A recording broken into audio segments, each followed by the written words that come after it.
ఏనాడు నీ పరిపాలన మాకు వరం, నీ వల్లే ఈ రాష్ట్రపు సంక్షేమం సత్యం నిత్యం సఫలం. జనగణ మంగళ నాయకుడా, ఘనమగు చరితల నాయకుడా, పలుతరములు మము పరిపాలించర స్వామికుడా. నవయుగ మేధో సైనికుడా, సమయము తెలియని సేవకుడా, యువ నవ్యాంధ్రకు ప్రగతిని చూపర సాధకుడా, వైతాళికుడా. నా జీవితం ఈ పేదవాళ్ళని పైకి తేవడానికి అంకితం చేస్తాను.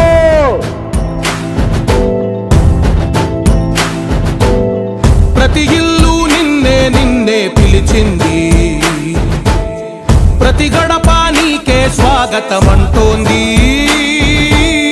ప్రతి మనసు నువ్వే గెలవాలంటోంది.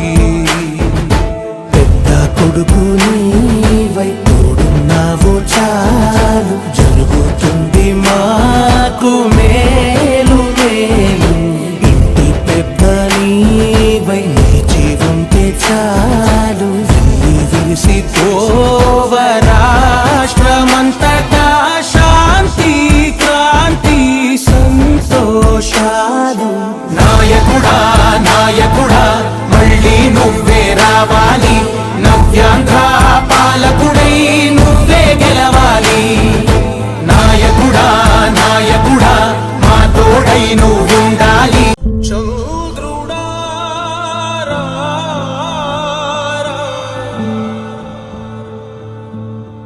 ఇంద్రుడై రాధిరా, ఏనాడు నీ పరిపాలన మాకు వరం, నీ వల్లే ఈ రాష్ట్రపు సంక్షేమం సత్యం నిత్యం సఫలం. జనగణ మంగళ నాయకుడా, ఘనమగు చరితల నాయకుడా, పలుతరములు మము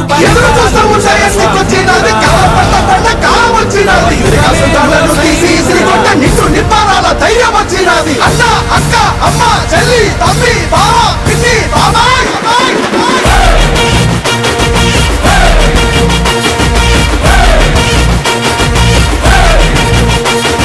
సైకిల్ ఎక్కు గ్లాసు పట్టు కమలానికే జై కొట్టు, సైకిల్ ఎక్కు నువ్వు గ్లాసు పట్టు, నువ్వు కమలానికే నువ్వు జై కొట్టు జై కొట్టు. సైకిల్ ఎక్కు నువ్వు గ్లాసు పట్టు, కమలానికే జై కొట్టు.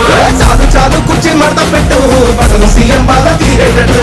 చాలు చాలు కుర్చీ మడత పెట్టు, బటను సీఎం బాధ తీరేటట్టు.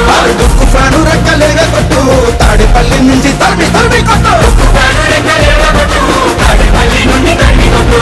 సైకిల్ ఎక్కు గ్లాసు పట్టు, కమలానికే జై కొట్టు.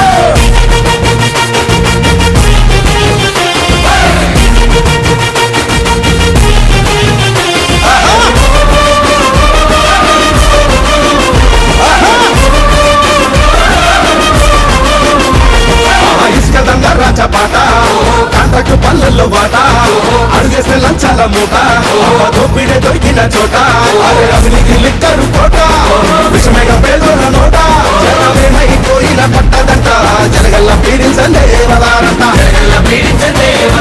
అసెంబ్లీకి వీళ్ళు తక్కువ, టీవీ ప్రెస్ మీట్లకేమో ఎక్కువ, ఇంకో 5 ఏళ్ళు వీళ్ళకి చిక్కితే బతుకులు పక్క చిక్కి రోడ్డుకెక్కవా చల్. అందుకే సైకిల్ ఎక్కు గ్లాసు పట్టు, కమలానికే జై కొట్టు. సైకిల్ ఎక్కు నువ్వు గ్లాసు పట్టు, నువ్వు కమలానికే నువ్వు జై కొట్టు జై కొట్టు.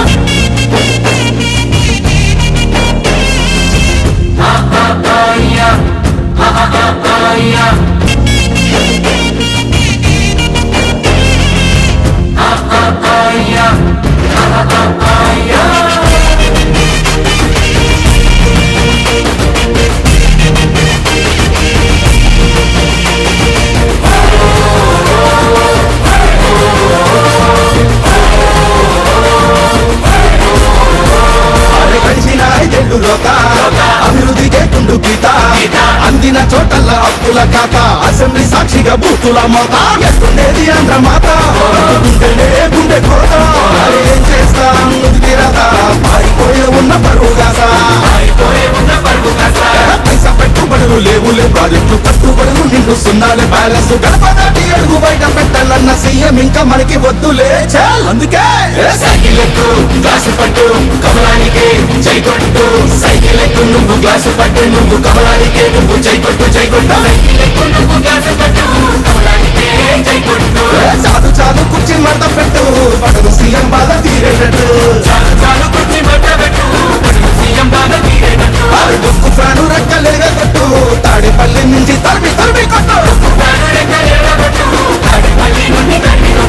సైకిల్ ఎక్కు గ్లాసు పట్టు కమలానికి జై కొట్టు చంద్రుడా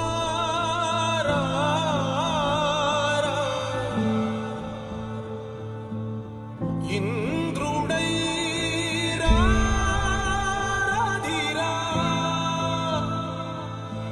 ఏనాడు నీ పరిపాలన మాకు వరం నీ వల్లే ఈ రాష్ట్రపు సంక్షేమం సత్యం నిత్యం సఫలం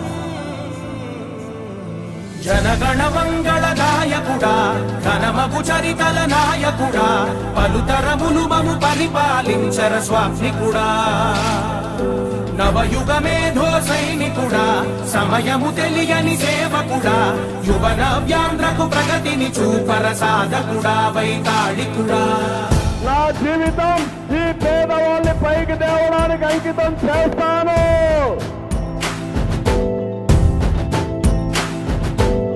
ప్రతి ఇల్లు నిన్నే నిన్నే పిలిచింది, ప్రతి గడప నీకే స్వాగతమంటోంది, ప్రతి మనసు నువ్వే గెలవాలంటోంది. పెద్ద కొడుకు నీవై తోడున్నావు చాలు, జరుగుతుంది మాకు మేలు మేలు. ఇంటి పెద్ద నీవై నిలిచి ఉంటే చాలు, వెళ్ళి విరిసి పోవ రాష్ట్రమంతటా శాంతి క్రాంతి సంతోషాలు. నాయకుడా నాయకుడా మళ్ళీ నువ్వే రావాలి, నవ్యాంధ్ర పాలకుడై నువ్వే గెలవాలి. నాయకుడా నాయకుడా మాతో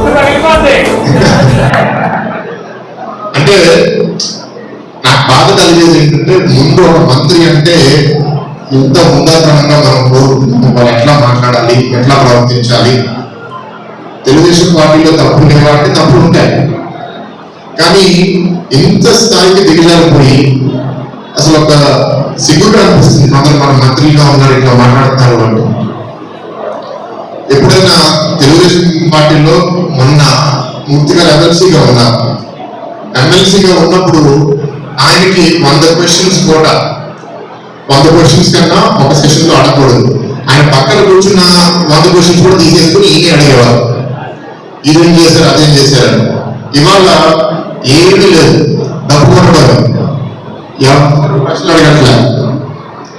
ప్రశ్నలు అడగకపోతే ప్రభుత్వాన్ని జవాబాదారీతనం ఎక్కడ ఉంటుందండి?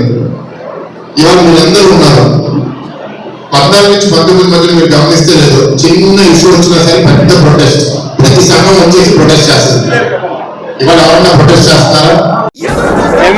కూటమి ఎంపీ అభ్యర్థి శ్రీ భరత్ గారు, గాజువాక శాసనసభ్యులు పోటీ చేసినటువంటి శ్రీనివాస్ గారు, మా ఇద్దరికి స్టీల్ ప్లాంట్కి అవినాభావ సంబంధం ఉంది. స్టీల్ ప్లాంట్కి మా ఇద్దరు అభ్యర్థులకి, పార్లమెంట్ మెంబర్కి, అసెంబ్లీ మెంబర్కి స్టీల్ ప్లాంట్కి అవినాభావ సంబంధం. ఆయన స్టీల్ ప్లాంట్ పరిరక్షణ కొరకు స్టీల్ ప్లాంట్ అమ్మేస్తుంటే 9 రోజులు దాదాపు ప్రాణత్యాగం చేయడానికి సిద్ధమై ఆమరణ చేశారు. వారు మా శ్రీభర్త్ గారికి సంబంధం ఎట్లంటే 1999లో బిఎఫ్ఐఆర్కి వెళ్ళిపోతున్నప్పుడు స్టీల్ ప్లాంట్ని పెద్దలు స్వర్గీయ మా గురుగారు ఎంఈఎస్ మూర్తి గారు, తాతగారు, వారి నేతృత్వంలో కేంద్రంతో పోరాడి చంద్రబాబు నాయుడు గారి నాయకత్వంలో ఆ రోజు ప్లాంట్ని పరిరక్షించారు. అందుకు ప్లాంట్ పరిరక్షించడానికి మా ఇద్దరు అభ్యర్థులు దానికి శక్తివంతులు, అర్హులు, ఓటు అడగడానికి మాకు హక్కు ఉంది. మా ప్రత్యర్థులు ఉన్నారు, ఇక్కడ ఎవరో అభ్యర్థి లేరని చెప్పేసి విజయనగరం నుంచి దిగుమతి చేసుకున్నారు ఎంపీ అభ్యర్థి. ఇక ఎమ్మెల్యే అభ్యర్థి ఏం చేశారు? 4 సంవత్సరాలుగా పోరాట కమిటీ టెంట్ వేస్తే ఒక్కరోజు రాలేదు. సరికదా స్టీల్ ప్లాంట్ రక్షించమంటే గంగవరం పోటీ అమ్మేశారు. అందువల్ల వాళ్ళిద్దరికీ ఓటు అడిగే అర్హత ఇక్కడ లేదు. అందుకు కూటమి అభ్యర్థులిద్దరిని కూడా ప్రజలు స్వాగతిస్తారు, గెలిపిస్తారు. కూటమి ద్వారా స్టీల్ ప్లాంట్ని రక్షిస్తాం. ఈ ప్రాంతంలో ఉన్నటువంటి యువకులకు ఉపాధి అవకాశాలు పెంచుతారు వారి నేతృత్వంలో. ఈ భట్ గారు అలాగే రాజయోగ శాస్త్ర అభ్యర్థిగా నేను అలాగే కోమతారావు గారు కలిపి ఒక యూత్ ఇక్కడ మీటింగ్ పెట్టడం జరిగిందంటే స్టీల్ ప్లాంట్ ప్రాంతానికి సంబంధించి మరి యూత్ని అడ్రస్ చేయడానికి వారు ఇక్కడ రావడం చాలా సంతోషకరం. ఈరోజు యువత పెద్దలు అందరూ కూడా తెలుగుదేశం, జనసేన, బీజేపీ కూటమి వైపు చూస్తున్నారు. మేము ఒకటే చెప్తున్నాం, మా ప్రధానమైన ధ్యేయం స్టీల్ ప్లాంట్ని పరిరక్షించడం.